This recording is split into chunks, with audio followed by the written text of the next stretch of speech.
Word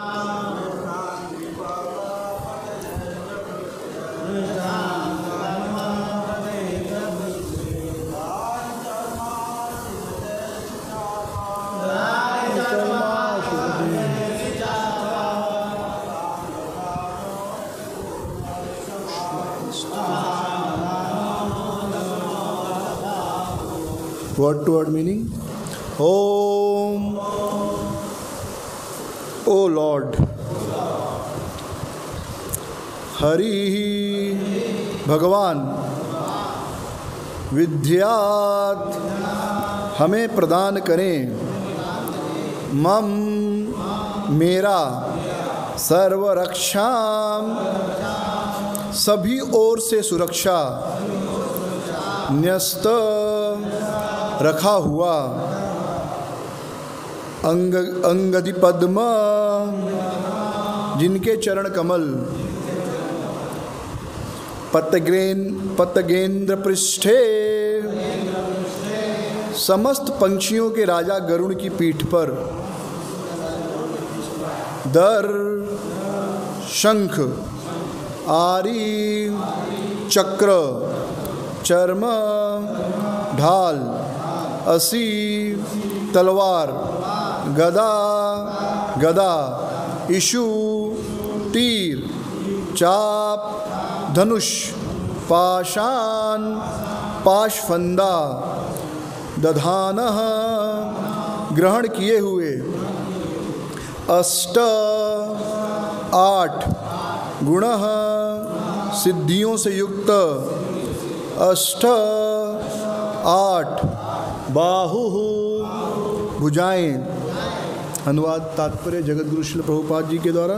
जगतगुरु श्रील प्रभुपाद की परमेश्वर पंछीराज गरुड़ की पीठ पर आसीन हैं और अपने चरण कमल से उसका स्मरण कर रहे हैं, स्पर्श कर रहे हैं। वे अपने हाथों में शंख चक्र ढाल तलवार गदा तीर धनुष तथा पाश धारण किए हैं। ऐसे 8 भुजाओं वाले पूर्ण पुरुषोत्तम भगवान सभी समय मेरी रक्षा करें। वे सर्वशक्तिमान हैं क्योंकि वे 8 योग शक्तियों अणिमा लघिमा इत्यादि से समन्वित हैं। तात्पर्य, ईश्वर से तादात्म्य का चिंतन अहम ग्रहोपासना कहलाती है। इस उपासना से कोई ईश्वर नहीं बन जाता, किंतु गुणों की दृष्टि से वह अपने आप को परमेश्वर के समान मानता है। यह मानकर कि जिस तरह नदी का जल समुद्र के जल के समान है, उसी प्रकार व्यक्ति की आत्मा परमात्मा का धर्मा सम है, उसे इस श्लोक में बताई गई विधि से परमेश्वर का ध्यान करना चाहिए और उनकी शरण में जाना चाहिए। जीवात्माएं सदैव परमेश्वर के अधीन हैं, फलतः उनका कर्तव्य है कि वे सभी परिस्थितियों में सुरक्षित रहने के लिए भगवान से कृपा याचना करें। नमो अज्ञानातिमिरान्धस्य ज्ञानाञ्जनशलाकया चक्षुरुन्मिलितं येन तस्मै श्रीगुरुवे नमः।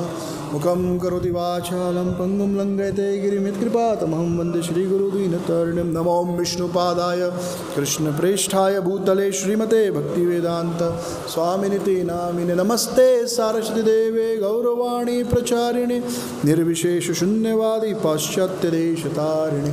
जय श्री कृष्ण चैतन्य प्रभु नित्यानंद श्री अद्वैत गदाधर श्रीवासादि गौर भक्त वृंद। हरे कृष्णा कृष्णा कृष्णा हरे हरे, हरे राम राम राम हरे कृष्णा। सो आज हम पढ़ रहे हैं श्रीमद् भागवतम स्कंद 6 प्रिस्क्राइब्ड ड्यूटीज फॉर मैनकाइंड, अध्याय 8 नारायण कवच, श्लोक संख्या 1 से 12 तक पढ़ेंगे। तो 12वां श्लोक जो है वो ऐसे है। ओम हरिर्विद्यान् मम सर्वरक्षां न्याशास्तंग्री पद्मपदगेन्द्र पृष्ठे दरारि चर्माशि गदेषु चाप पाशान दधानो अष्टगुणो अष्टबाहु। परमेश्वर पंछीराज गरुड़ की पीठ पर आसीन हैं और अपने चरण कमल से उसका स्पर्श कर रहे हैं। वे अपने हाथों में शंख चक्र ढाल तलवार गदा तीर धनुष तथा पाश धारण किए हैं। ऐसे 8 भुजाओं वाले पूर्ण पुरुषोत्तम भगवान सभी समय मेरी रक्षा करें। वे सर्वशक्तिमान हैं क्योंकि वे 8 योग शक्तियों से समन्वित हैं। श्लोक संख्या 1 से लेकर 11 तक का अनुवाद हम पढ़ेंगे। राजा परीक्षित ने सुखदेव गोस्वामी से पूछा, हे प्रभो, कृपया करके मुझे वह विष्णु मंत्र कवच बताएं जिससे राजा इंद्र की रक्षा हो सकी और वह अपने शत्रुओं को उनके वाहनों सहित परास्त करके तीनों लोकों के ऐश्वर्यों का उपभोग कर सके। कृपया मुझे वह नारायण कवच बताएं जिसके द्वारा इंद्र ने युद्ध में अपने उन शत्रुओं को हराकर सफलता प्राप्त की जो उसे मारने का प्रयत्न कर रहे थे। श्री सुखदेव गोस्वामी ने कहा, देवताओं के राजा इंद्र ने देवताओं के द्वारा पुरोहित के रूप में नियुक्त विश्वरूप से नारायण कवच के संबंध में पूछा। विश्वरूप द्वारा दिए गए उत्तर को तुम ध्यान पूर्वक सुनो। विश्वरूप ने कहा, किसी प्रकार के भय का अवसर उपस्थित होने पर मनुष्य को चाहिए कि पहले अपने हाथ पांव धोए और तब यह मंत्र ओम अपवित्रः पवित्रो वा सर्वावस्थां गतोऽपि वा या स्मरेत पुण्डरीकाक्षः सह भाई आभ्यंतर शुचिः श्री विष्णु श्री विष्णु श्री विष्णु जप का आचमन करे। तब उसे चाहिए कि कुश को छूकर शांत भाव से उत्तर की ओर मुख करके बैठ जाए। पूर्णतया शुद्ध होने पर उसे चाहिए कि 8 शब्दों वाले मंत्र को अपने शरीर के दाहिने ओर के 8 भागों में छुआए और 12 शब्दों वाले मंत्र को हाथों में छुआए। फिर नारायण कवच से स्वयं को इस प्रकार बांधे। पहले 8 शब्दों वाले मंत्र ओम नमो नारायणाय का जप करते हुए प्रथम शब्द ओम या प्रणव से प्रारंभ करते हुए अपने हाथों से अपने शरीर के 8 अंगों का स्पर्श करें। पहले दोनों पांव छुए, फिर क्रमशः घुटने, जांघ, पेट, हृदय, छाती, मुंह और सिर को छुए। इसके बाद उल्टे क्रम से मंत्र का जप करें, अर्थात अंतिम शब्द य से प्रारंभ करें और अपने शरीर के अंगों को भी उल्टे क्रम से छुए।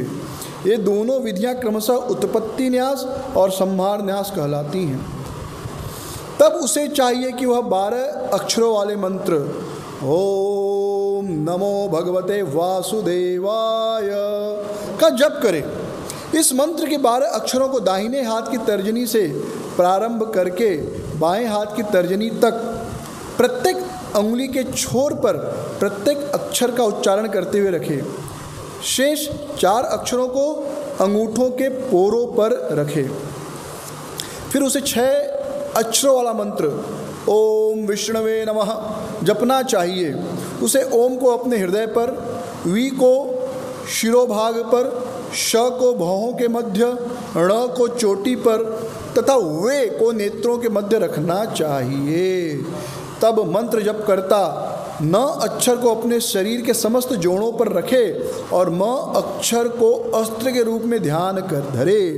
इस प्रकार वह साक्षात मंत्र हो जाएगा।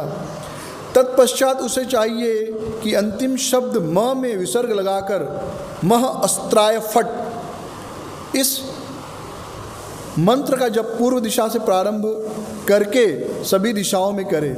इस तरह सभी दिशाएं इस मंत्र के सुरक्षा कवच से बंध जाएंगी।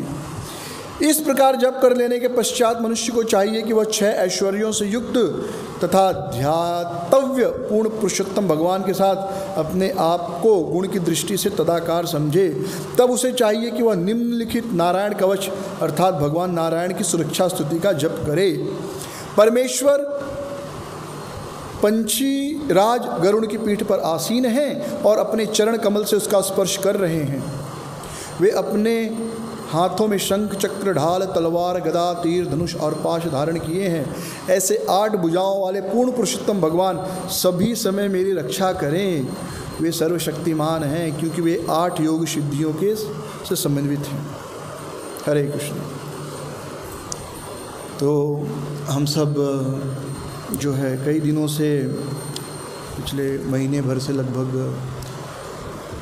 इंद्रदेव के बारे में पढ़ रहे हैं कि किस प्रकार उन्होंने अपने गुरु का अपमान किया और किस प्रकार उन्होंने शरण ली ब्रह्मा जी की और उसके पश्चात ब्रह्मा जी के आदेश से वे विश्वरूप को अपना गुरु स्वीकार किए और विश्वरूप ने उन्हें नारायण कवच दिया।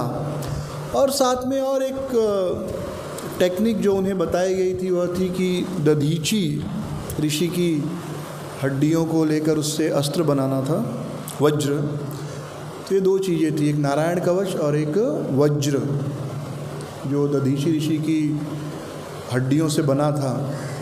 और परमेश्वर पूर्ण पुरुषोत्तम भगवान उनसे कहते हैं कि जो दधीची ऋषि की हड्डियों से जो वज्र बनाओगे उसमें मैं स्वयं प्रवेश करूँगा और फिर वह वज्र जो है वह अस्त्र वज्र के समान शक्तिशाली हो जाएगा। यानी तपस्या तो है दधीची ऋषि की, पर साथ में भगवान स्वयं अपनी शक्तियों को उसमें प्रवेश कराए। और इंद्र जो है वृत्तासुर से, देवताओं से पहले युद्ध किया और बाद में वृत्तासुर प्रकट होंगे, इसके बाद जब वो विश्वरूप को मार देंगे और फिर वज्र का उपयोग करके वो वृत्तासुर का वध करेंगे। तो अभी वे नारायण कवच के द्वारा सुरक्षा प्राप्त कर रहे हैं। तो यह जो कवच है, यह कवच शब्दों से बना है, मंत्रों से बना है।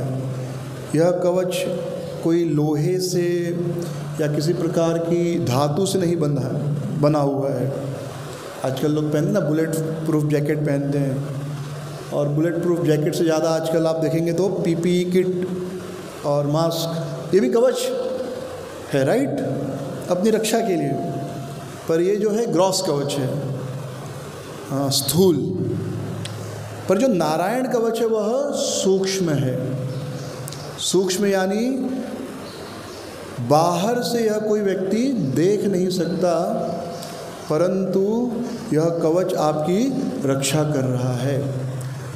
आध्यात्मिक जीवन में सूक्ष्म चीज़ों का स्थूल चीज़ों से ज़्यादा महत्व होता है, और जीवन हम सूक्ष्म चीज़ों पर ही ज़्यादा जीते हैं, स्थूल चीज़ों पर नहीं।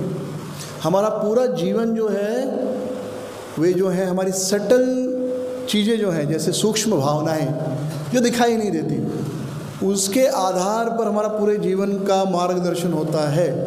हम अपना पूरा जीवन सूक्ष्म भावनाओं के आधार पर जीते हैं। आप सबको यह अनुभव होगा जीवन में कि कभी कभी लोगों के बीच झगड़े होते हैं, तो बाह्य कारण लग सकता है कि प्रसाद के लिए झगड़ा कर रहे हैं या कुर्सी के लिए झगड़ा कर रहे हैं, पर वास्तविक भावना क्या होती है? सूक्ष्म भावना, चाहे वो नाम की हो, पूजा की हो, प्रतिष्ठा की हो, ऐश्वर्य की हो, अहंकार हो।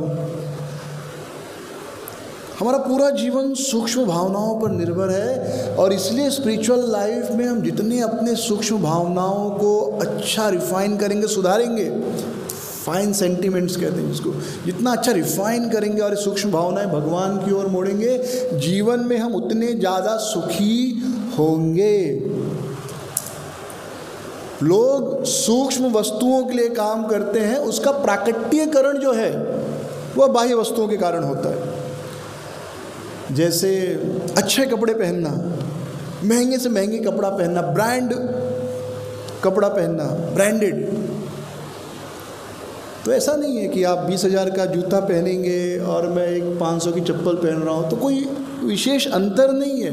पैरों को जो सुख है वह समान है, लेकिन सूक्ष्म स्तर पर हमारे अहंकार को संतुष्टि हो रही है कि मैंने ब्रांडेड जूता पहना है और इसलिए खुशी मिल रही है। तो खुशी उस स्थूल वस्तु के कारण नहीं मिल रही है, उस महंगे जूते के कारण, महंगे चप्पल के कारण नहीं मिल रही है, बल्कि वो जो सूक्ष्म भावना है जिससे हमारा अहंकार संतुष्ट रहा, उसके कारण सुख मिल रहा है। तो ये सूक्ष्म भावनाएं बड़ी महत्वपूर्ण होती हैं, और आध्यात्मिक जीवन में इन्हीं सूक्ष्म भावनाओं के ऊपर हमें दृष्टि रखनी होती है। ग्रॉस नहीं, ग्रॉस के लिए कोई झगड़ा दुनिया में जितना भी है ग्रॉस के लिए है ही नहीं। मतलब स्थूल चीज़ों के लिए है, अधिकतर झगड़े जो होते हैं सूक्ष्म चीज़ों के लिए होते हैं, स्थूल चीज़ों के लिए नहीं। अहंकार के लिए आप देखेंगे लोग अपने सर कटवा देते हैं, लोगों का सर काट लेते हैं।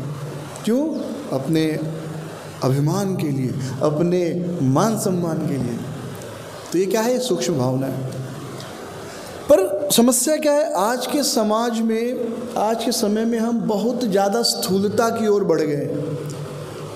और ये विश्वास मानिए कि आप जितना ज़्यादा हम स्थूलता की ओर बढ़ेंगे, ग्रॉस चीज़ों की ओर बढ़ेंगे, उतना ज़्यादा और मिजरेबल होते जाएंगे। पहले हमारी पूरी जीवन पद्धति जो थी सूक्ष्म चीज़ों पर आधारित थी, चाहे वो हमारा स्वास्थ्य हो, चाहे हमारा खान पान हो। श्री श्री राधा मदन मोहन भगवान की जय, श्री श्री गौर निताई की जय, जगद्गुरु श्रील प्रभुपाद की जय, निताई गौर प्रेमानंदे, हरि हरि बोल। तो जितनी सूक्ष्म सटल चीज़ें पर हम ध्यान देंगे उतना ज़्यादा हम सुखी रहेंगे, जितनी स्थूल चीज़ों की ओर भागेंगे उतना ज़्यादा हम दुखी होते जाएंगे। जैसे पहले के समय में भी लोग, एक व्यक्ति भारत में है, दूसरा व्यक्ति चांद पर भी है, तो लोग बात करते थे, लेकिन वो बात करने का तरीका अलग था, राइट? पहले लोग बात करते थे, लेकिन सूक्ष्म, टेलीपैथी कहते हैं। उनका मन इतना विकसित होता था, वो अपनी मन से तरंगे भेजते थे। मन भी क्या है? मन भी ये वस्तु है ना। मन भी क्या है? पृथ्वी जल अग्नि वायो, भूमि रापो अग्नि वायो, मन बुद्धि एवच अहंकार मित्यंते भिन्ना प्रकृति सुधा। तो मन बुद्धि अहंकार भी क्या है? ये भौतिक प्रकृति है। जैसे आपका डायोड है, जो भी इलेक्ट्रॉनिक इंजीनियर यहाँ पर होंगे, डायोड है, ट्रायोड है, इसी पे पूरा आपका मोबाइल और इंटरनेट काम करता है, राइट? जो भी जंक्शंस बनते हैं, डायोड ट्रायोड, इसी पे सब चलता है। PN junction, PNP junction, NPN junction, सब डायोड ट्रायोड पे है।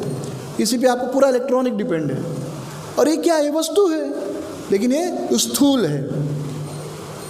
उसी प्रकार मन भी क्या है? मन कोई आध्यात्मिक नहीं है, मन भी भौतिक वस्तु है। और जैसे आप वाईफाई के मशीन से वाइब्रेशंस भेज सकते हैं, उसी प्रकार अगर आप अपनी सूक्ष्म भावनाओं को विकसित करें तो अपने मन से भी आप वाइब्रेशन भेज सकते हैं। तो जैसे एक मोबाइल फ़ोन के वाइब्रेशन को रिसीव करने के लिए दूसरे मोबाइल फ़ोन में भी वो कैपेसिटी होनी चाहिए, वैसे ही आप भेज रहे हैं, पर सामने वाला भी उतना कैपेबल होना चाहिए कि आपकी सूक्ष्म भावनाओं को ग्रहण कर सके। तो पहले इतने सारे मोबाइल टावर, मोबाइल, ये सब का ज़रूरत नहीं था। लोगों की भावनाएं सूक्ष्म होती थी, उससे लोग कनेक्ट हो जाते थे। आपको अनुभव होगा, कोई आदमी आप सामने देख रहे हैं, पीछे बैठकर कोई आपको घूरते रहे, लगातार आपको घूरे, 2-3-4 मिनट के बाद आपको फील होने लगेगा मुझे पीछे कोई घूर रहा है। कभी एक्सपेरिमेंट करके देखिए, उसको ज़रूर लगेगा कोई तो मुझे देख रहा है। पीछे तो हमारी आँख नहीं है, या आप आगे चल रहे, पीछे आपको कोई पीछा कर रहा है। थोड़े समय के बाद आपको लगने लगेगा कि कोई तो मुझे पीछा कर रहा है। और मुझे अनुभव है, घर पे मेरे जब दादाजी की मृत्यु हुई थी तो 3-4 दिन पहले से मेरी माँ कहने लगी कुछ तो अच्छा नहीं लग रहा है, बहुत अजीब सा लग रहा है, कुछ तो बुरा लग रहा है। 3-4 दिन लगातार वो ऐसे बोलती रही। और चौथे दिन हमको, उस समय तो फ़ोन नहीं था, राइट? मतलब आज से दादाजी की डेथ हुई तो लगभग 25-30 साल पहले, तो उस समय फ़ोन एक बहुत बड़ी लग्जरी थी। आज तो झाड़ू मारने वाले के पास भी स्मार्टफोन है, तो कोई बहुत बड़ी बात नहीं है। लेकिन उस समय लैंडलाइन फ़ोन भी बड़ी मुश्किल बात थी, तो चिट्ठी से ही न्यूज़ पता चलता था। ट्रंक कॉल वगैरह के लिए भी तो फ़ोन तो होना चाहिए घर पे। आप में से कुछ लोग होंगे इतने अमीर जिसके पास 30 साल पहले फ़ोन रहा होगा घर पे। किसी के पास था उस समय 30 साल पहले लैंडलाइन? हाँ, प्रभु जी के पास, सॉरी चैतन्य प्रभु। बाकी इट्स नॉट ईजी उस समय। तो दादाजी की डेथ हो गई थी और वो फीलिंग होने लगी थी, लेकिन फ़ोन तो नहीं था, लेकिन पता चल गया। वो माँ को विशेष रूप से मेरी माँ को जल्दी फील होता था ये सब। तो जितनी सूक्ष्म भावनाएं हम जितना सटल विकसित करेंगे अपने आप को, इन चीज़ों को पकड़ सकते हैं। और ये तो आप जरूर नोटिस कीजिए, कोई आपको घूर रहा हो आपको जरूर पता चल जाता है। तो तात्पर्य क्या कहने का कि सूक्ष्म चीज़ों को आध्यात्मिक जीवन में हम सूक्ष्म चीज़ें विकसित करने आए हैं, अपने हृदय की भावनाओं को विकसित करने आए हैं, ना कि स्थूल चीज़ों को। और ये सूक्ष्म चीज़ें जितनी ज़्यादा विकसित होंगी और जितना ज़्यादा भगवान से जुड़ी रहेंगी, उतना ज़्यादा आप सुखी अनुभव करोगे। आप विश्वास मानिए, बड़े से बड़ा घर, बड़े से बड़ा मोबाइल फ़ोन, बड़े से बड़ी गाड़ी आपको सुख नहीं दे सकती, क्योंकि वो स्थूल है, वो ग्रॉस है।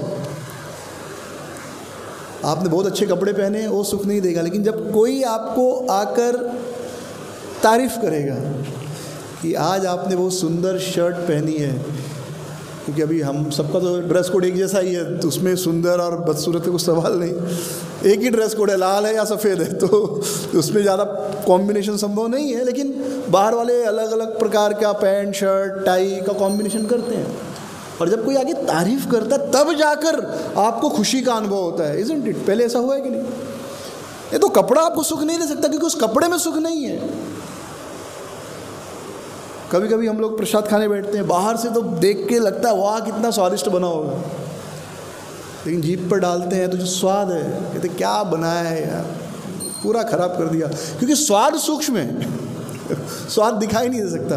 तो बाहर से कितना भी डेकोरेटेड हो, लेकिन अगर वो जीभ पर जाकर स्वाद नहीं दे रहा, सूक्ष्म, इट्स सटल देन ग्रॉस। दिखने से ज़्यादा स्वाद जो है सटल है पृथ्वी से।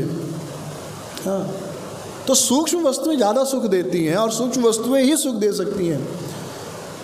और आध्यात्मिक जीवन मतलब ज़्यादा से ज़्यादा सूक्ष्म वस्तुओं पर कार्य करना। इसलिए आध्यात्मिक जीवन में आप देखेंगे तो हमेशा बात होती है, हमको घृणा कम करना है, ईर्ष्या कम करनी है, क्रोध कम करना है, लालच कम करनी है, ये सारी चीज़ें कम करनी है, और भगवान के लिए प्रेम बढ़ाना है। इसमें से कोई वस्तु दिखाई नहीं देती, बराबर? प्रेम दिखाई देता है? नहीं दिखाई देता।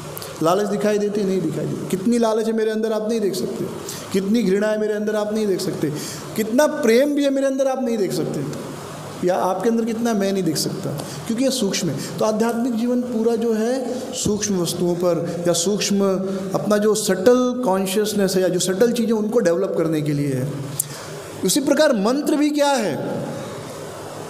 बाह्य रूप से देखें तो शब्द है, तो बहुत सारे शब्द संसार में, लेकिन जो मंत्र है वास्तव में उसकी जो शक्ति है, सटल शक्ति है, सूक्ष्म शक्ति है, जो हमारे सूक्ष्म हृदय में, मन दिखाई नहीं देता ना, वो भी सूक्ष्म है, राइट? तो सूक्ष्म पे कार्य करने के लिए आपको सूक्ष्म वस्तु चाहिए, और वह क्या है? वह है मंत्र। क्योंकि जितनी भावनाएं, काम क्रोध लोभ मद मोह मत्सर, ये सब सूक्ष्म है। तो इन सूक्ष्म वस्तुओं को ठीक करने के लिए, इनका इलाज करने के लिए आपको कोई एक सूक्ष्म वस्तु चाहिए, जो कि है मंत्र। मंत्र भी क्या है? सूक्ष्म है, साउंड, वाइब्रेशन, दिखाई नहीं देता, लेकिन वो शब्द हमारे जीवन में बहुत प्रभाव डालते हैं। एक एक्सपेरिमेंट किया गया, शब्दों का अर्थ फाइनल सेम होगा, लेकिन शब्द देखिए कितना प्रभाव पड़ता है। एक ऐसा प्रयोग किया गया कि कुछ लोगों को ऐसे पेड़ की डाली से लटका दिया गया, और नीचे खड़े रहकर लोग चिल्लाने लगे, छोड़ना मत, छोड़ना मत, छोड़ना मत। क्या? छोड़ना मत, छोड़ना मत। तो छोड़ना शब्द एक्चुअली नेगेटिव है, एक सेंस में नकारात्मक है, और थोड़ी देर के बाद वो लोग छोड़ देते थे, क्योंकि वो क्या क्या बार बार सुन रहे हैं, अरे छोड़ना नहीं है, छोड़ना नहीं है, तो छोड़ने का ध्यान आ रहा है उनको। छोड़ना नहीं है, नहीं है के पहले कौन सा शब्द याद आ रहा है? छोड़ना। ठीक वही लोगों को जब उस डाली से लटकाया गया, सेकंड एक्सपेरिमेंट, और नीचे से बोला गया पकड़े रहना, पकड़े रहना, पकड़े रहना, तो वो लोग ज़्यादा देर तक उस डाली को या उस ऑब्जेक्ट को होल्ड कर कर लटक कर रह सके। क्यों? क्योंकि पहला शब्द क्या है? पकड़े रहना। तुरंत पकड़े रहते ही आता पकड़ के रखना है, पकड़ना है। और जैसे आप सुनते छोड़ना, छोड़ना, छोड़ना, पकड़ना, तो जैसे ही कान में शब्द जाते पकड़ना है, आपकी ग्रिप और मजबूत हो जाएगी, क्योंकि पहला शब्द क्या जा रहा है? पकड़ना है। और दूसरा छोड़ना मत, तो भले मत है लेकिन छोड़ना, अरे छोड़ना मतलब ये छोड़ना होता है।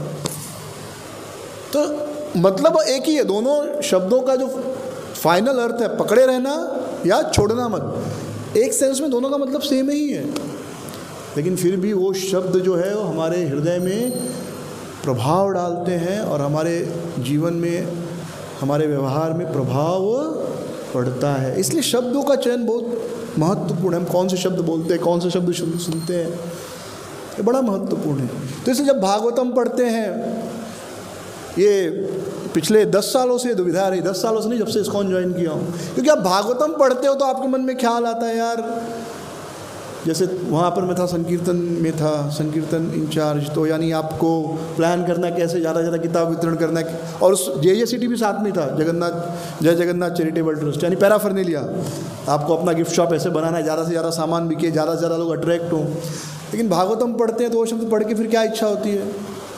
अब भागवतम में क्या लिखा है कि क्या पेड़ों से फल नहीं मिलते? क्या पेड़ों ने फल देने बंद कर दिए हैं? क्या नदी ने पानी देना बंद कर दिया है? क्या फटे कपड़े मिलने बंद हो गए हैं? ये सब पहन के, ये सबसे तो अपना जीवन चला सकते हो। क्या गुफाओं में, अब क्या गुफाएं बंद हो गई हैं, रहने के लिए जगह हो गई? और ये सब छोड़ो, क्या परम भगवान ने अपने पर निर्भर लोगों को शरण देना बंद कर दिया है? तो फिर क्यों हम लोग जाकर बड़े बड़े धनी व्यक्तियों को, जो मदान्ध हैं, धन में अंधे पड़े, उनको जाके हाथ जोड़ते हैं, उनकी चापलूसी करते हैं? अब ये पढ़ने के बाद ये क्लास होके फिर आप बोलो जाओ अब लाइफ मेंबरशिप करो। फिर बोलोगे अभी अभी सुना कि नहीं करना है, भगवान पे निर्भर रहना। और सेकंड, जाओ थोड़ा उनको प्यार से, उनको थोड़ा मस्का पॉलिश भी करना पड़ता है। जो गाय दूध देती है उसका लात खाना पड़ता है, ये आपको बहुत बार सुनने को मिलेगा। तो इसलिए जब यहाँ बैठेंगे आप यहाँ पर, तो अलग सुनने को मिलता है। जब आप लाइफ मेंबरशिप मीटिंग में बैठते हैं so it's a totally different atmosphere. आपको लगेगा ही नहीं कि कोई मंदिर के लोग बैठे हैं। ऑफ कोर्स शुरू में जो बातचीत होती है, मंगल आरती की हुई है, गुरु पूजा है, वो छोड़ दो, वो कट कर दो खाली। उसके बाद जब मीटिंग होगी तो लगेगा ही नहीं कि ये मंदिर के लोग हैं और मीटिंग कर रहे हैं कुछ। हाँ, या HOD मीटिंग, तो चलो HOD मीटिंग में तो इसके अलावा बहुत कुछ कवर होता है। DT डिपार्टमेंट है, प्रसाद है, पार्डन, हाँ ऑफ कोर्स वो दिव्य स्टेज में है, पर हम दिव्य स्टेज में नहीं है प्रभु। एनीवे, सो शब्दों का बड़ा प्रभाव पड़ता है। तो भागवतम पढ़ने के बाद अगर आप भागवतम पढ़ो तो फिर इच्छा नहीं होता है एटलीस्ट मेंबरशिप करने का, बड़ा मुश्किल हो जाता है। तो फिर आता नहीं, भागवतम साइड में रखो, मेंबरशिप करो, क्योंकि दोनों साथ में चलना थोड़ा मुश्किल हो जाता है। ऐसा मैंने अनुभव किया है, हो सकता है पूरा गलत अनुभव हो, लेकिन पॉइंट है कि शब्द जो है बड़ा प्रभाव डालते हैं हमारे मस्तिष्क पर, बहुत प्रभाव डालते हैं क्योंकि वो सूक्ष्म होते हैं। तो इसी प्रकार यहाँ जो मंत्र हैं ये सूक्ष्म मंत्र हैं। ये जो शील्ड है, नारायण कवच, कवच मतलब प्रोटेक्टर, शील्ड, ये शील्ड दिखाई नहीं देगा लेकिन ये हमारे शरीर की रक्षा करता है, क्योंकि भगवान स्वयं विराजमान है। इसलिए हर भक्त जब सुबह उठते हैं, स्नान करते हैं, स्नान करने के बाद 12 तिलक पूरे शरीर में लगाते हैं। तिलक आभूषण तो है भक्तों का, लेकिन यह एक कवच भी है। ललाटे केशवम ध्यान, जब आप अपने मस्तक पर तिलक लगा रहे हैं तो केशवम ध्यान, भगवान केशव कृष्ण ही है, उनका ध्यान करना है। तो इंपॉर्टेंट क्या है? ध्यान करना। तो ये जो 12 मंत्र हैं, केशवाय नमः, नारायणाय नमः, माधवाय नमः, गोविंदाय नमः, विष्णुवे नमः, मधुसूदनाय नमः, त्रिविक्रमाय नमः, वामनाय नमः, श्रीधराय नमः, ऋषिकेशाय नमः, पद्मनाभाय नमः, दामोदराय नमः, ये ध्यान करना है। तिलक लगाना वास्तव में क्या है?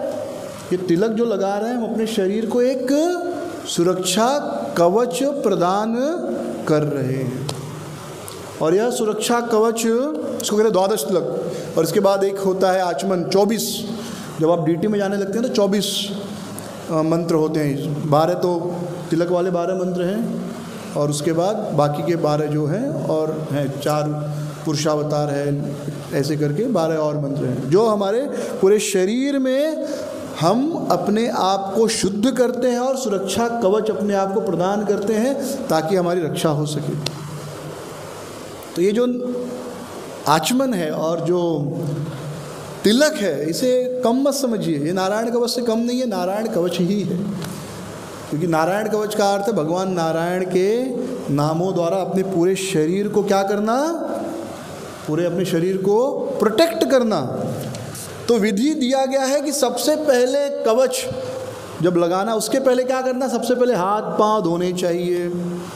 यानी आप यहाँ पर DT रूम में गए तो स्नान करके ही आए, लेकिन फिर भी जैसे हम ऑल्टर में जाते हैं सबसे पहले क्या करते हैं, पैर धोते हैं, एक कंपलसरी रूल है।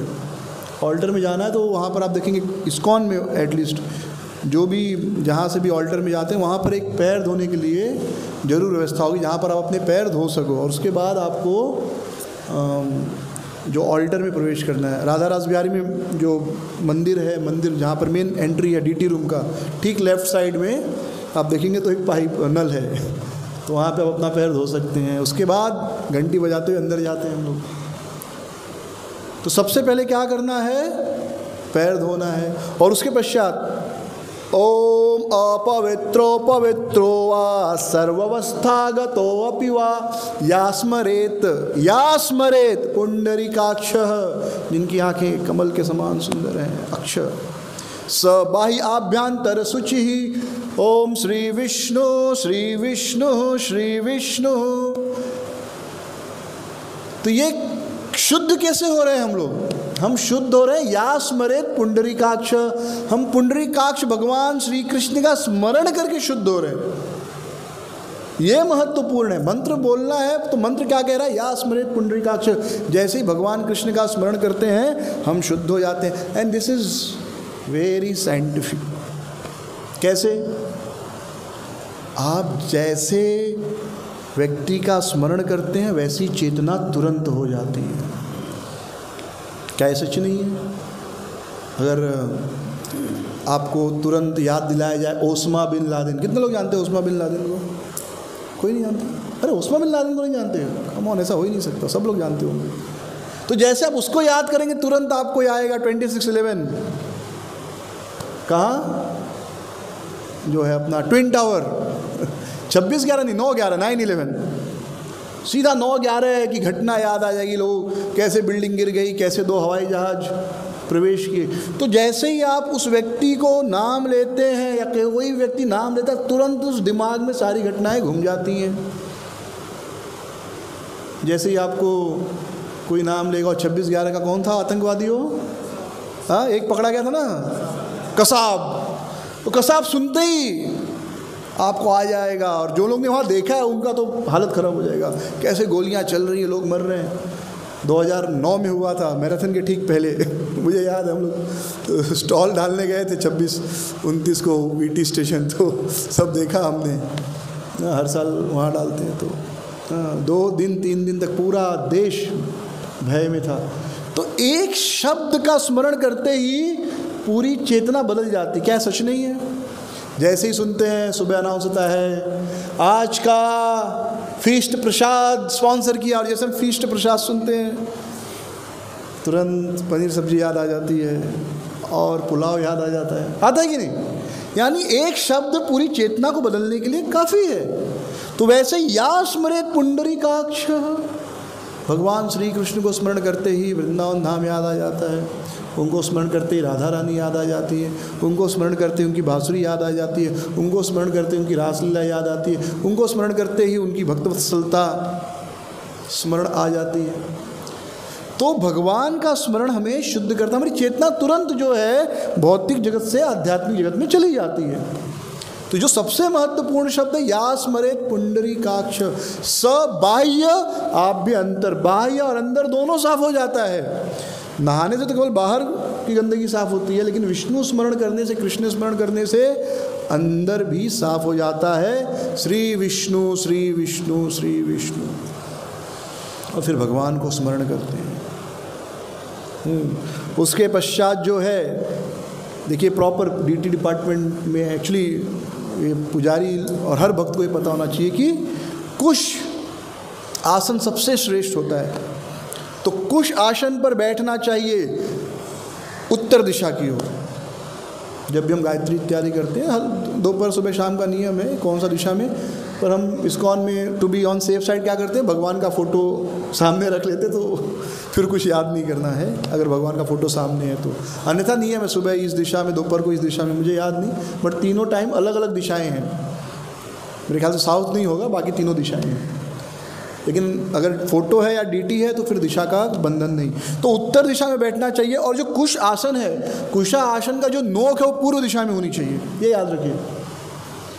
कुशा आसन में नोक होता है, जो नोक यानी जो अग्रसिरा बोलते हैं, ऊपर का जो ऊपर जो जमीन में रहता है, 2 सिरे होते हैं, राइट। तो जो अग्र शिरा किस डायरेक्शन में होना चाहिए, वो ईस्ट में होना चाहिए, और दूसरा शिरा वेस्ट में। यानी आसन आपको ईस्ट वेस्ट में रखना है, और आपको कहाँ बैठना है, आपको फेस नॉर्थ करना है, ऐसा रूल है।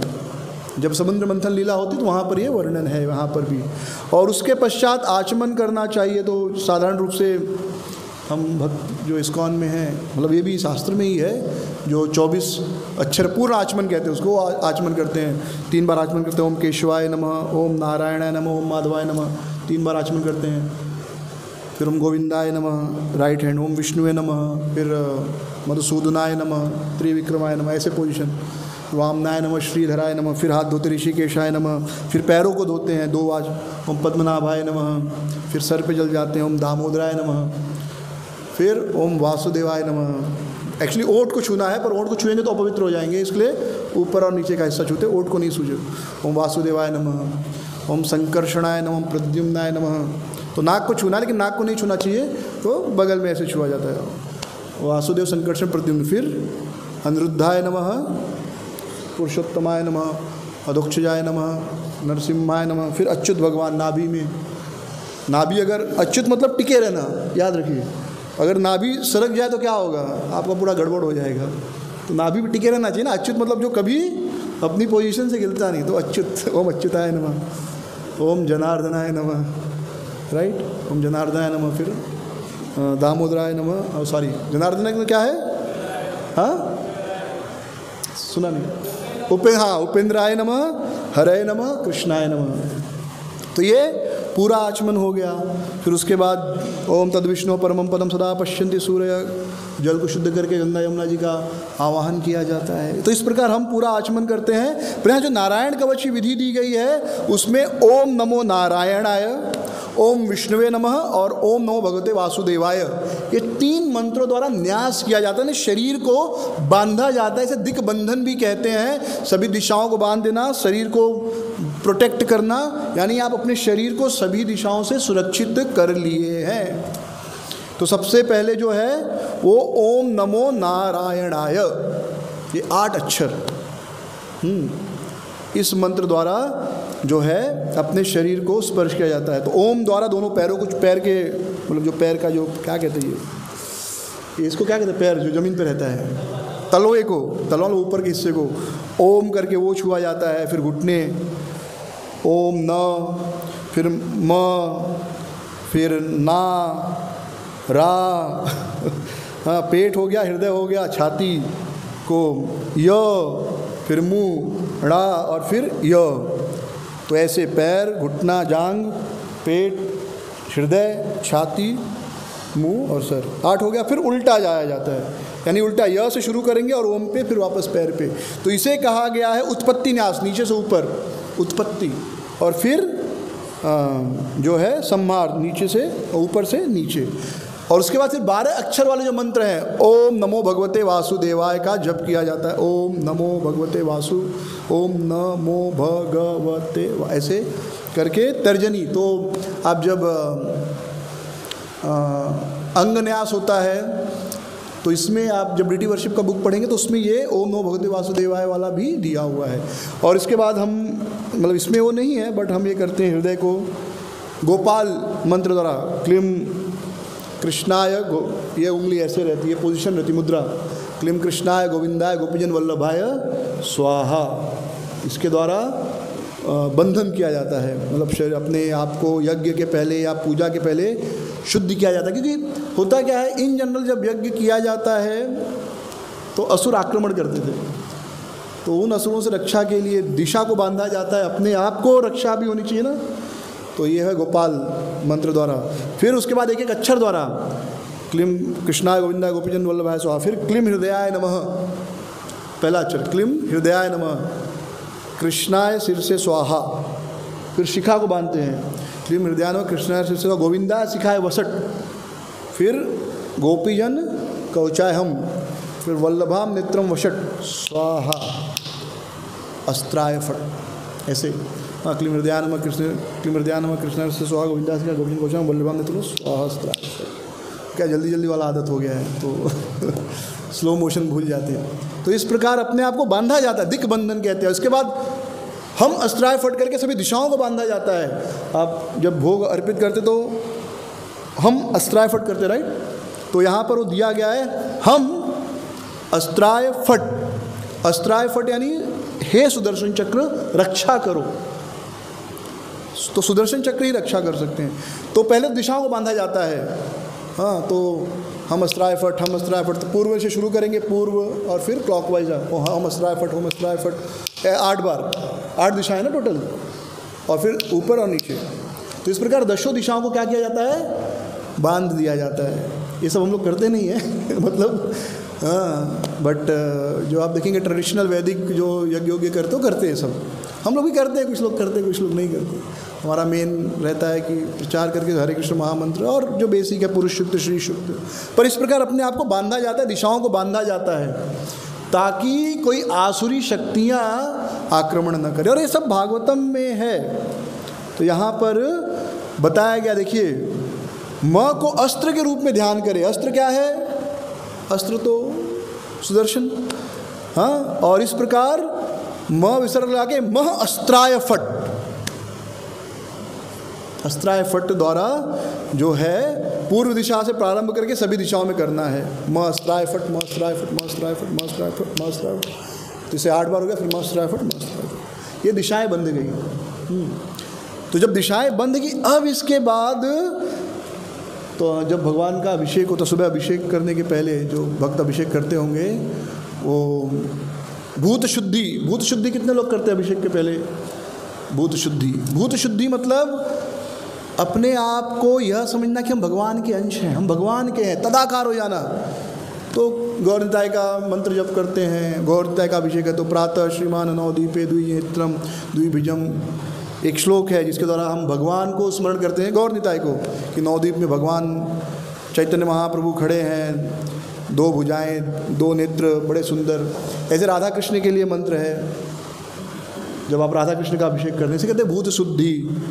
भूत शुद्धि है, फिर जो सामान है उसकी शुद्धि की जाती है। तो सामान की शुद्धि कैसे होती है? ओम अस्त्राय फट करके जो ये 5 मुद्रा करके सामान की शुद्धि होती है। भूत शुद्धि यानी अपनी शुद्धि की जाती है। ये सब करके फिर गुरु पूजा करके फिर अभिषेक होता है।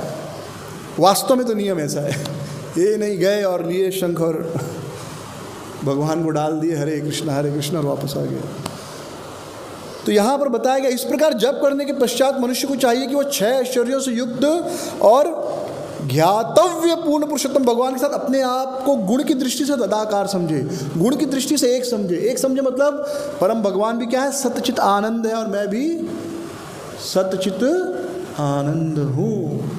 भगवान क्या है? सच्चिदानंद है ना, और हम भी सच्चिदानंद है। तो गुण की दृष्टि से फर्क नहीं है। प्रभुपाद जी ये बात बहुत बार बताए हैं, we are same in quality but different in quantity. Quality same है, भगवान भी सच्चिदानंद स्वरूप है, हम भी सच्चिदानंद स्वरूप हैं, कोई अंतर नहीं है। लेकिन गुण का मात्रा की दृष्टि में हम क्या है? अणु, और भगवान क्या है? विभू। वी आर वेरी इनफाइनेटिसिमल, बहुत ही सूक्ष्म, और भगवान क्या है? बहुत ही बड़े, बहुत ही बड़े। फिजिक्स में होता है ग्रेटर, 2 बार ऐसे दिखाते हैं मतलब बहुत बड़ा हो गया। 10 इज ग्रेटर देन 5, ठीक है, लेकिन 1 करोड़ भी 5 से बड़ा है, लेकिन वो बहुत बड़ा है, तो 2 बार या 3 बार ऐसे दिखाया जाता है, मतलब ग्रेटर देन, यानी बहुत ही बड़ा है, या सामने वाला बहुत ही छोटा है। वैसे हम लोग बहुत ही छोटे हैं, गुणों की दृष्टि से सेम है। तो इस प्रकार हमें अपने आप को समझना चाहिए कि हम भगवान के अंश हैं, तो हम भी सच्चिदानंद स्वरूप हैं, ये स्मरण करना चाहिए। और ये स्मरण करके भगवान की पूजा आरती जो भी करने के लिए जा रहे हैं, विशेष रूप से डीटी सेवा के लिए बड़ा महत्वपूर्ण, यज्ञ और अर्चा विग्रह सेवा दोनों में ये सारी चीज़ें उपयोग होती हैं। क्योंकि यज्ञ क्या है? यज्ञ भी जब किया जाता है तो उस यज्ञ स्वरूप में कृष्ण प्रकट होते हैं। कौन सा श्लोक है? 3 अध्याय का 10वां श्लोक, यज्ञ अर्थात कर्मणो अन्यत्र लोकोयम कर्म बंधन। यज्ञ अर्थात कृष्ण को ही, विष्णु को ही यज्ञ कहा गया है। तो यज्ञ, कृष्ण ही यज्ञ है। तो यज्ञ के पहले भी पुजारी को इस तरह शुद्ध होना पड़ता है। सारी विधियां करके फिर आहुति दी जाती है। हविष्य, उसमें घी मिला होना चाहिए। कभी भी यज्ञ हम करते हैं तो जवी और काला तिल और उसमें घी, ये 3 चीज़ कंपलसरी है। उसके बाद और भी आप गुड़ डाल दो, चावल डाल दो, ड्राई फ्रूट डालो, सब फिर एडिशनल है हमारी जो क्षमता हो, लेकिन जवी, काला तिल और घी, ये 3 चीज़ होनी ही चाहिए उस सामग्री में। और उसके बाद स्तुति जप करना चाहिए। अब देखिए बहुत इंपॉर्टेंट चीज़ क्या, अब यहाँ से आप जब पढ़ते जाएंगे, ये भगवान की स्तुतियाँ हैं। भगवान का यह स्वरूप मेरी जल में रक्षा करे, भगवान का यह स्वरूप मेरी स्थल में रक्षा करे। जैसे आगे का जो श्लोक है 13वां, कल कोई लेंगे। जल के भीतर वरुण देवता के पार्षद हिंसक पशुओं से मत्स्य रूप धारण करने वाले भगवान मेरी रक्षा करें। अब मत्स्य रूप धारण करने वाले भगवान कौन है? कृष्ण ही है। तो आगे पूरे जो कवच और स्तुति है, और इसमें है कि आप भगवान का स्मरण कर रहे हैं, और हम जितना स्मरण कर रहे हैं उतना हम निर्भय होते जा रहे हैं, उतना आंतरिक रूप से हमारी सूक्ष्म भावनाएं जो है स्ट्रांग होते जा रही हैं, मजबूत होती जा रही हैं, और हमारी रक्षा हो रही है। तो आज के समय में आप देखेंगे 9 बज गया, सो आई कंक्लूड एक्चुअली। तो हमें सूक्ष्म चीज़ों को ज़्यादा डेवलप करना चाहिए। आज के मॉडर्न सिविलाइजेशन का प्रॉब्लम क्या है, हम ज़्यादा से ज़्यादा स्थूल चीज़ों को डेवलप कर रहे हैं। जैसे एक आज की परिस्थिति में देखें, इतनी भयंकर महामारी, तो डॉक्टरों ने क्या सोल्यूशन दिया? एलोपैथी, क्योंकि वो तो स्थूल है, दैट इज़ ग्रॉस। तो उन्होंने क्या सोल्यूशन दिया है? मास्क पहनो, पीपी किट पहनो। आप देखेंगे एक से एक जोकर आपको रोड पर दिखाई देंगे। कुछ तो ऐसे टोपी लगाकर घूम रहे हैं, कुछ तो हाथ में ग्लव्स पहन के, और पीपी किट में तो पूरा ऐसे लगता है जोकर घूम रहे हैं, भूत। हाँ, और अब तो मैं I was reading 3-4 days back एक आर्टिकल में कि अब घर में भी मास्क लगाकर पहनिए, ऐसा समय आ गया है। लेकिन आयुर्वेदा वेदों का हिस्सा है। आयुर्वेद क्या कहेगा? आपकी इम्यूनिटी, रोग प्रतिकारक शक्ति बढ़ाओ।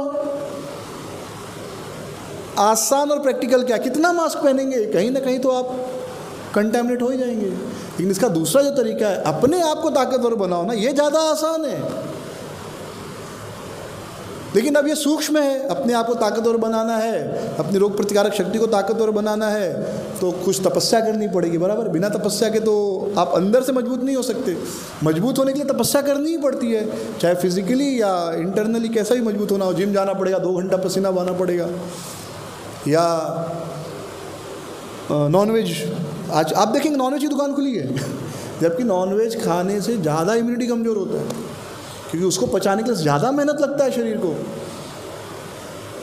लेकिन आप जितना नेचुरल जो भगवान ने दिया है उस पर निर्भर रहेंगे, फल सब्जियां, भगवान ने आंवला दिया है, भगवान ने तुलसी दी है, भगवान ने पुदीना दिया है, लौंग दिया है, ये सारी चीज़ें हमारी इम्यूनिटी को बहुत स्ट्रांग बनाती हैं।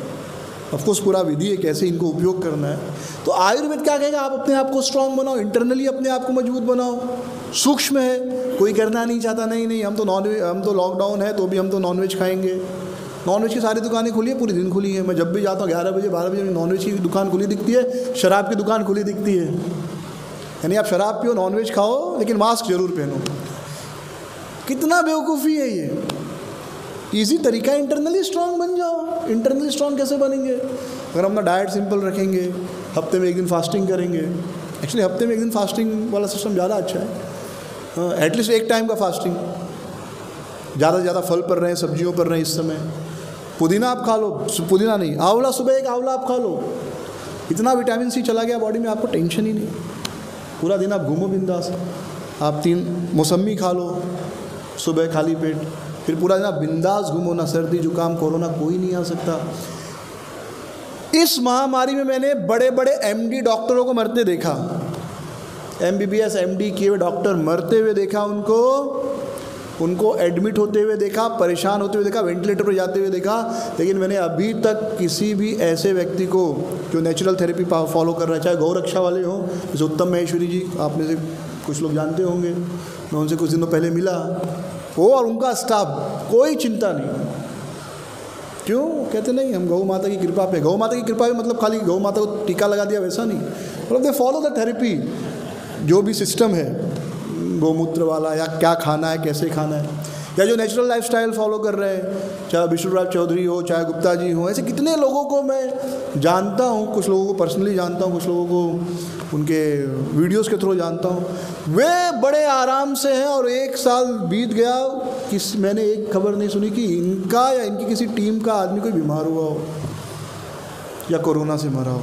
मरना तो सबको है, मतलब क्या है, मतलब जितना हम नेचुरल लाइफ जिएंगे उतना हम संतुष्ट रहेंगे, सूक्ष्म रहेंगे। नेचुरल मतलब सूक्ष्म, तो हमें सूक्ष्म स्पिरिचुअल। आज का जीवन क्या ज़्यादा से ज़्यादा ग्रॉस पे निर्भर हो रहे हैं।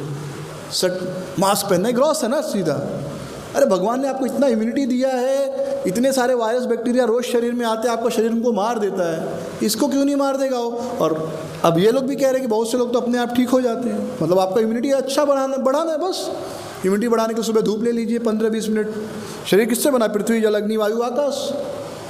थोड़ा उपवास कीजिए, सुबह उठकर 2-3 घंटे, हमारा उपवास हो ही जाता है, 9 बजे के बाद ही खाते हैं हम लोग। सुबह 4 से 5 घंटे का सुबह उपवास हो गया। उसके बाद थोड़ा धूप ले लीजिए सुबह 15-20 मिनट। दोपहर को धूप लेना पड़े तो सर पे कुछ रख के धूप लीजिए, नहीं तो सर पे धूप लग जाएगा। अगर सुबह मौका नहीं मिला तो दोपहर को ले सकते हैं, प्रॉब्लम नहीं, लेकिन सर पे फिर कुछ रखिए। हाँ, पानी पी के जाइए और सर पर कुछ रख लीजिए कपड़ा, ताकि वो धूप आपको नुकसान नहीं करे। बाकी धूप बॉडी में जाएगा तो फ़ायदा ही करेगा। हाँ, थोड़ा हवा, सुबह की हवा अच्छी है, या पंखे के नीचे बैठ जाइए, खाली कोपिन या गमछा पहन के थोड़ा बॉडी को। पृथ्वी, जल, अग्नि, वायु, आकाश, वायु भी है ना। जल समय पे पीजिए और भोजन जो है, जो जितना नेचुरल जितना करेंगे, जितना फल में मैंने बता दिया, मौसमी खा लिया, आंवला खा लिया, सुबह इतना भी ले लिए, आप सेफ हैं, आपको कोरोना नहीं छू सकता। और ये तथ्य है, पिछले 12-13 महीने हो गए, मैंने किसी भी नेचुरोपैथ को कोरोना से मरते नहीं देखा। मैंने बड़े बड़े MD डॉक्टर को मरते हुए देखा, आप सबने भी देखा होगा, पढ़ा होगा। तो आध्यात्मिक जीवन सूक्ष्म है और हमको सूक्ष्म जीवन की ओर ही जाना चाहिए सभी भक्तों को। इस्कॉन में अगर हम आगे बढ़ना चाहते हैं तो ग्रॉस से सटल, चाहे हमारा खाना पीना हो, चाहे हमारा व्यवहार हो, चाहे हमारा डाइट हो, ग्रॉस से सटल। पिज़्ज़ा ग्रॉस है, टोटली ग्रॉस है। आप खाली इतना याद रखिए, कौन सा चीज़ हेल्थ के लिए अच्छा है। जो चीज़ जीभ पर रखते ही तुरंत स्वाद देती है, तुरंत इमीडिएट, वो आपके शरीर के लिए ज़्यादा अच्छी नहीं है। और जो चीज़ जीभ पर रखने के बाद थोड़ी देर के बाद स्वाद देती है, वो अच्छी। जैसे आप पालक ले लीजिए, कच्चा पालक ले लीजिए, थोड़ा साफ़ करके, तुरंत खाएंगे मज़ा नहीं आएगा, 2 मिनट चबाइए, उसके बाद टेस्टी लगेगा। लेकिन गुलाब जामुन तुरंत जीभ पर रखेंगे, स्वाद देगा। पिज़्ज़ा तुरंत जीभ पर स्वाद देगा, तुरंत। Nectar at the beginning, poison at the end. ये सब सीखना ना, भगवद गीता में यही भगवान बता रहे हैं ना। सत्वगुण सुख क्या है? Nectar at the beginning, poison at the end. इसका मतलब क्या? खाली बोल दिया हमने nectar at the beginning, poison at the end, but यही चीज़ है ये हमारे हेल्थ के हिसाब से देखें तो। Gross to subtle, subtle to gross. तो हमको ग्रॉस से सटल की ओर जाना है। आज का समय क्या है? सटल टू ग्रॉस जा रहे हैं लोग। हमारी जो परंपरा थी वो ग्रॉस टू सटल थी। कोई एक क्लिप किसी ने भेजा था, तो एक वैज्ञानिक ने उससे पूछा, तुम्हारी उम्र कितनी है? 20 साल की हो? बोला नहीं 20 साल नहीं, मैं तो 18 साल का हूँ। 20 साल पहले तो मेरे पिताजी की शादी हो गई, 18 साल हुआ, तो मैं 20 साल का कैसे होऊंगा? तो वैज्ञानिक ने कहा कि बच्चा होने के लिए शादी का जरूरत थोड़ी है। साइंटिफिकली सही है, साइंटिफिकली सही है, लेकिन उसका सटल प्रभाव क्या पड़ेगा वो कभी सोचा है? तो शादी ये सूक्ष्म है। संतान उत्पत्ति के लिए या सेक्स लाइफ के लिए शादी ज़रूरत नहीं है, लेकिन विवाह किया जाता है धर्म परंपरा के अनुसार, ताकि जो आगे की जनरेशन आए उस पर भी संस्कार हो, जिम्मेदारी की भावना हो। और ये जिम्मेदारी, संस्कार, सम्मान, ये सब सूक्ष्म है। और ये सब चीज़ें कैसे आती है? जब धर्म के अनुसार स्त्री पुरुष का विवाह होता है। नहीं तो विवाह तो लोग जो आजकल कोर्ट मैरिज भी कर लेते हैं, पर वो विवाह नहीं है। विवाह जब आप वैष्णवों के सामने परिवार की अनुमति से, पुरोहित के समक्ष, अग्नि के समक्ष उनको साक्षी मानकर एक प्रण लेते जिम्मेदारी का, तो आपके हृदय में सूक्ष्म भावनाएं उत्पन्न होती हैं। एक दूसरे के प्रति प्रेम और सम्मान की भावना, जिम्मेदारी की भावना उत्पन्न होती है। तब जो संतान पैदा होता है उसके अंदर भी वो संस्कार आता है। ये तो सही बात है, बच्चे के पैदा करने के लिए विवाह की ज़रूरत नहीं है, लेकिन सूक्ष्म चीज़ें जैसे संस्कार है, वो जब आप विधिवत विवाह करेंगे तब ही डेवलप होगा। तो आध्यात्मिक जीवन मतलब हमें ग्रॉस से सूक्ष्म की ओर जाना है। भौतिकतावादी जीवन मतलब सूक्ष्म से वो ज़्यादा से ज़्यादा ग्रॉस की ओर जा रहे हैं। और जितना हम ग्रॉस की ओर जाएंगे, ग्रॉस मतलब स्थूल की ओर जाएंगे उतना हम दुखी होंगे। तो ये नारायण कवच क्या है? ये नारायण कवच पूरा सूक्ष्म है और यह भगवान की स्तुति है और इसका एक ही उद्देश्य है, भगवान को स्मरण करना। तो हम जब नाम जब भी कर रहे हैं तो नारायण कवच से जितना हम नाम सुन रहे हैं, जितना कृष्ण का नाम सुन रहे हैं और जितना कृष्ण को स्मरण कर रहे हैं, उतना हम अपने शरीर को प्रोटेक्ट कर रहे हैं, अपने मन को प्रोटेक्ट कर रहे हैं। Hare Krishna Krishna Krishna Hare Hare, Hare Ram Ram Ram Hare Hare. So sorry for delay. Hare Krishna. Srila Prabhupada की जय। गौर प्रेमानंदे।